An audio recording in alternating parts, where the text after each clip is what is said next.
हाय viewers, एक नई video के साथ आपके सामने हाजिर हैं। इस वीडियो के अंदर हम CKM3N की स्क्रीन पर जो कैलकुलेशंस हुई हुई होती हैं हम उसका ओवरव्यू लेंगे।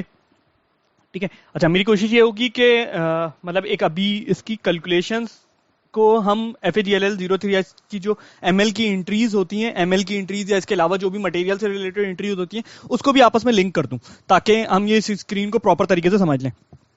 ठीक है, देखें ये जो डॉक्यूमेंट टाइप्स हैं, ठीक है, ये डॉक्यूमेंट टाइप की बेसिस के ऊपर मेरा FAGLL 03H पे एक लेआउट बना हुआ है। ठीक है, ये देखें, ये सारे डॉक्यूमेंट टाइप आ रही हैं, ये क्वांटिटी है, ये यूनिट ऑफ मेजरमेंट है और ये डॉक्यूमेंट टाइप है। ठीक है। अच्छा, ये मेरे जीएल के नाम है और ये अमाउंट है। ठीक है। अच्छा, अभी ये मैंने एक मटेरियल के ऊपर निकाले में। ठीक है, ऊपर मैं लिंक शो कर दूंगा कि किस तरीके से ये लेआउट बन सकता है। ठीक है, तो और एक मटेरियल के ऊपर किस तरीके से इसको एग्जीक्यूट कर सकते हैं। ठीक है। अच्छा, अभी जो भी मटेरियल मैंने लिया हुआ है वो एक FG का मटेरियल है। ठीक है, उस FG के मटेरियल पर मेरी ये स्क्रीन जो है वो CKM3N से शो होती है। CKM3N के ऊपर ये स्क्रीन शो होती है। ठीक है, इसमें देखें ये ट्रांजैक्शन क्वांटिटी आती है, फिर ये यूनिट ऑफ मेजरमेंट है, ये प्रिलिमिनरी वैल्यू है, ये प्राइस डिफरेंस है, ये एक्सचेंज रेट है, ये एक्चुअल वैल्यू है और ये प्राइस कैलकुलेट होती है। ये PUP कैलकुलेशन ये इस कॉलम में हो रही होती है। ठीक है। अच्छा, अब इसमें देखें ये मेरी बिगनिंग इन्वेंट्री है, यहाँ पे बिगनिंग सेम यही जो हेडिंग्स हैं वो मैंने यहाँ पे लिख ली हैं ताकि कैलकुलेशन को मैं समझा सकूं। ठीक है, ये मेरी बिगनिंग इन्वेंट्री है 107,459 और ये इसकी वैल्यू है। ठीक है, तो ये तो अभी पिछले पीरियड से होकर आई है या फिर मैंने अपलोडर चलाया होगा तो ये उससे होकर आई है। ठीक है, इस पर्टिकुलर मटेरियल का मैंने अपलोडर चलाया हुआ होगा या व्हाटएवर जो भी। ठीक। अच्छा, उसके बाद मैं ये बात कर लूं कि ये जो अब की एंडिंग इन्वेंट्री है ये मेरी नेक्स्ट मंथ के लिए ओपनिंग होगी, ये बताने की जरूरत नहीं थी, वैसे ही बता दिया। ठीक है। अच्छा, तो अब हम बात कर लेते हैं इसकी अगली जो हेडिंग है रिवैल्यूएशन। अब रिवैल्यूएशन यानी रिवैल्यूएशन के टैब के अंदर प्राइस चेंज में देखें ये मेरे पास 12 मिलियन समथिंग की एंट्री आ रही है। ठीक है। अच्छा, अब ये 12 मिलियन की एंट्री प्राइस चेंज की कहां पे जनरेट होती है, देखें मैंने ये लिंक लगाया हुआ है।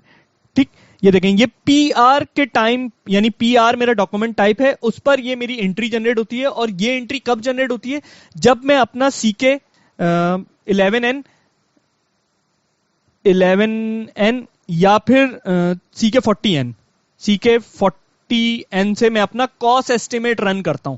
ठीक है, तो मेरे कॉस्ट एस्टिमेट के टाइम पर ये एंट्री बन रही होती है जो कि क्या करती है कि अगर मेरा एक मटेरियल पहले स्टैंडर्ड के ऊपर 10 रुपए पे था। ठीक है, तो ये मेरी कॉस्ट एस्टिमेट की वीडियो देख लिएगा, ऊपर लिंक शो कर दूंगा मैं। ठीक है, तो पहले मेरा मटेरियल 10 रुपए का था, अब वो 11 रुपए का हो गया उसकी स्टैंडर्ड कॉस्ट। ठीक है, तो 1 रुपए से उस रिवैल्यूएट होगा। ठीक है, तो 1 रुपए मेरा रिवैल्यूएशन के अंदर जाएगा। ठीक है, तो ये स्टॉक मेरा डेबिट हो जाएगा 1 रुपए से और रिवैल्यूएशन मेरी क्रेडिट हो जाएगी। ठीक है ना, तो इस किस्म की एंट्री बनती है, वो हम एंट्री को हम जाके देख भी सकते हैं। ठीक है, अभी उस इतनी इन डेप्थ जाने की हमें फिलहाल इस वीडियो में जरूरत नहीं है। ठीक है, तो और वैसा वर्सा अगर 10 से 9 हो जाएगी तो उल्टी एंट्री होगी। ठीक है, तो ये मेरी एंट्री यहां से आ रही होती है। ठीक। अच्छा, अब ये एक्चुअल वैल्यू जो है ये अमाउंट मेरी ये पूरा फॉर्मूला लगा हुआ है यहाँ पे। ठीक है, फॉर्मूला क्या लगा हुआ है, ये तीनों values preliminary value, price difference और एक्सचेंज रेट का डिफरेंस जो है वो टोटल होकर आ रहा है यहाँ पे। ठीक है, और PUP पे मेरा ये फॉर्मूला लगा हुआ है कि दिस डिवाइड बाय दिस। देखें अब 377.23 देखें इस स्क्रीन के ऊपर भी यही आ रहा है। ठीक। अच्छा, अब प्रोडक्ट ये प्राइस चेंज के ऊपर मेरी कोई भी प्राइस चेंज पे मेरा कोई भी प्राइस नहीं आ रहा था। ठीक है, तो मैंने यहाँ पे मैंने कोई फॉर्मूला नहीं लगाया। अच्छा, रिसिप्ट की बात कर लेते हैं। रिसिप्ट में देखें प्रोडक्शन, क्योंकि ये मेरा FG का मटेरियल है तो रिसिप्ट प्रोड्यूस होकर ही आ रहा होगा। ठीक है, तो प्रोड्यूस होकर आ रहा है। अब ये कहां से आ रहा है, ये देखें ये मैंने फॉर्मूला लगा हुआ है, यहां से ये उठ के आता है यहां से। ठीक है, WA मेरी डॉक्यूमेंट टाइप है।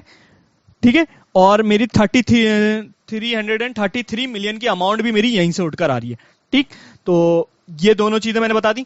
अच्छा, अब सबसे जो मेजर चीज है जो, अच्छा ये नॉर्मल ही चल रहा होता है सब जगह ना। ठीक है, या तो FG का मटेरियल है तो वो कहां से आ रहा होगा, वो प्रोडक्शन से आ रहा होगा। अगर रॉ मटेरियल है तो वो परचेज हो रहा होगा। ठीक है, तो परचेजिंग से आ रहा होगा। ठीक। अच्छा, परचेजिंग का जो है फिर परचेज प्राइस डिफरेंस के ऊपर आ रहा होता है। वो सारी चीजें हम खैर जब ML की एंट्रीज को प्रॉपर तरीके से इन डेप्थ देखेंगे तो वो हम समझ लेंगे। ठीक है, अभी मैं जनरल बस यहीं पे बता देता हूं। अगर ये देखें परचेज प्राइस वेरिएंस, होता है वो ना, जो परचेजिंग के टाइम पे रिकॉर्ड होता है, ठीक है। और बट ठीक है, काफी है यार इतना। अच्छा, उसके बाद हम बात कर लेते हैं ये हमारा ये वाला प्राइस डिफरेंस। अब देखें ये जो प्राइस डिफरेंस है ना 211 मिलियन का, ये अमाउंट मेरा रोल अप होकर आ रहा है। रोल अप होकर किस तरह से आ रहा है कि इस एफजी को प्रोड्यूस करने के लिए मेरे कुछ एसएफजी और रॉ मटेरियल इन्वॉल्व है, ठीक है, ये उनकी लिस्ट है, ठीक। अच्छा, अब ये स्क्रीन, इसी को जब मैं मजीद स्क्रीन खोलता हूं तो मेरे पास देखें प्रोडक्शन को 1264, ये देखें 1264 और 333 मिलियन समथिंग, ठीक है। तो 1264 और 333 मिलियन को जब मैं मजीद खोलता हूं तो क्या होता है, इसमें ये लाइन आइटम्स आ रहे हैं मेरे पास, ठीक है। तो ये लाइन आइटम्स मैंने यहां पे भी लिखे हुए हैं, ठीक। अब देखें 667 ये मेरा एक एसएफजी का मटेरियल है, ठीक है, उसके अगेंस्ट पे प्राइस डिफरेंस जो है 126 मिलियन आ रहा है। तो अब मैं क्या करता हूं, इसको देखने के लिए मैं इस मटेरियल को जाके CKM3N की स्क्रीन पे खोल लेता हूं। ये देखें 3 का 667, ये मैंने 3 का 667 खोल दिया, इस पे 126 की अमाउंट देखें मुझे यहां पे मिलेगी प्रोडक्शन में, ठीक है। ये देखें ये प्रोडक्शन की अमाउंट उठ के आती है यहां पर, ठीक है। सेम इसी तरह मैं अपने दूसरे मटेरियल की बात करूं 79 मिलियन, तो ये देखें इस मटेरियल को मैंने जब खोला है तो 79 मिलियन ये प्रोडक्शन वाली लाइन आइटम की, ये देखें ये 79 मिलियन ये उठ के मेरी आती है यहां पर, ये रही 79 मिलियन, ठीक है। फिर इसी तरह तीसरा जो है वो 2 रुपए 96 पैसे 2.96, ये देखें 2.96 आ रही है, ठीक। इसी तरह फोर्थ जो है मेरा रॉ मटेरियल है 1 का 005 सेम 1006 प्लांट के ऊपर, ठीक है। ये देखें 40,000 समथिंग जो है वो 40,008 रुपए आ रही है, ठीक है। देखें 40,008 रुपए आ रही है। और तीसरा जो है 2,69,100, ये देखें 2,69,100 ये रही, ठीक। अच्छा, सेम इसी तरह मैं एक और अमाउंट को भी क्लियर कर दूं यहीं पर ही। ये देखें ये अमाउंट है यहां पे एक्सचेंज रेट का डिफरेंस, ठीक है 9480 देखें मेरे, अगर मैं मटेरियल वाली स्क्रीन के ऊपर देखूं तो 9480 देखें ये मेरा एक्सचेंज रेट में आ रहा है, ठीक है। सेम इसी तरह इसी मटेरियल पर जो है ये 67 के मटेरियल पर 3 का 67 के मटेरियल पर एक्सचेंज रेट का डिफरेंस देखें ये आ रहा है, ठीक है। तो ये जो स्क्रीन है ये पूरी की पूरी रोल अप होकर आ रही होती है। एक्सचेंज रेट और प्राइस डिफरेंस जो है वो रोल अप होकर आ रहा होता है कि उस एफजी के बॉम्ब के पीछे जो भी मेरा एसएफजी लगा हुआ है, जो भी मेरा रॉ मटेरियल लगा हुआ है, ठीक है, तो वहां से वो रोल अप होकर ये अमाउंट बना रहा होता है, ठीक। तो मैंने क्या करा कि ये वाली अमाउंट मुझे जीएल में कहां पे मिलेगी, कैलकुलेशन तो मैंने ये समझा दी इसकी, ये जीएल में मुझे कहां पे मिलेगी, ये देखें ये मेरा पीछे से सारे मटेरियल का रोल अप होकर आया 206 और इस मटेरियल का क्या डिफरेंस था, इस पर्टिकुलर मटेरियल का प्रोडक्शन डिफरेंस, ठीक है, वो था 505 मिलियन समथिंग। तो मैंने इन दोनों को ऐड किया, देखें दिस और दिस अमाउंट ऐड हुई तो 211 मिलियन समथिंग की अमाउंट आ गई मेरे पास, 211 मिलियन की समथिंग की अमाउंट आ गई। और इसी तरह ये एक्सचेंज रेट का डिफरेंस भी जो है मैंने यहां पे रख दिया, ठीक है। अच्छा, ये मैंने टोटल कर लिया इसको और ये मैंने एक पीयूपी बना ली कि टोटल डिवाइड बाय क्वांटिटी, ये मेरी ये अमाउंट आ गई, ठीक।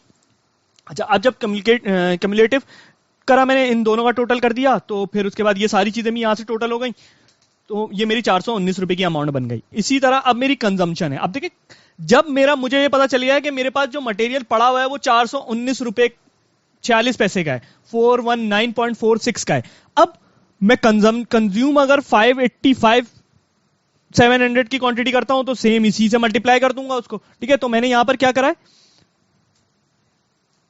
कंजम्पशन देखे मेरी कंजम्पशन की वैल्यूज जो है मेरे WL डॉक्यूमेंट टाइप से यहां से आ रही होती हैं, ठीक है। WL के डॉक्यूमेंट टाइप की कॉस्ट ऑफ गुड सोल्ड की जितनी भी वैल्यू होंगी वो आ रही होंगी, ठीक है। सेम इसी तरह प्रोडक्शन पर जो मेरी वैल्यूज आ रही होंगी वो WA के FG कंज्यूम से आ रही होगी, ठीक है।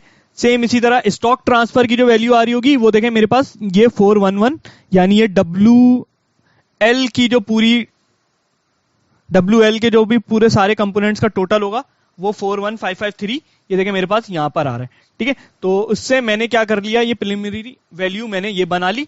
अब मैं बात कर लेता हूं इसके प्राइस डिफरेंस की डिस्ट्रीब्यूशन की। प्राइस डिफरेंस का डिस्ट्रीब्यूशन क्या हो रहा है, किस तरह हो रहा है कि भाई टोटल मेरा प्राइस डिफरेंस जो है वो है 2 to 3 मिलियन समथिंग का, ठीक है। तो 2 to 3 मिलियन इतनी क्वांटिटी का है, तो मैंने इसको क्या करा, जस्ट इतनी क्वांटिटी पे उस अमाउंट को ब्रेक कर लिया। सेम इसी तरह यहां पे भी किया, सेम इसी तरह यहां पे भी किया, और ये मैंने एक एंडिंग का टोटल बना लिया कि जो एंडिंग इन्वेंट्री है उसका प्राइस डिफरेंस क्या है। ठीक है, उसका प्राइस डिफरेंस क्या है, वो ये अमाउंट बन गई। अच्छा, अब ये देखें, यही अमाउंट ये अमाउंट बन गई। अच्छा, उसके बाद एक्सचेंज रेट को भी मैंने सेम इसी तरह कर लिया। ठीक है, कि टोटल 9 मिलियन समथिंग जो है 1.3 मिलियन का है, तो 5,85,000 पे ये डिवाइड हुआ, ये डिवाइड हुआ, ये डिवाइड हुआ। ठीक है, और एक्चुअल वैल्यू को मैंने इसी तरह टोटल कर लिया है। टोटल करने के बाद फिर मैं अपनी पीयूपी जो है मेरी एंडिंग इन्वेंट्री की भी 419.46 ही आएगी।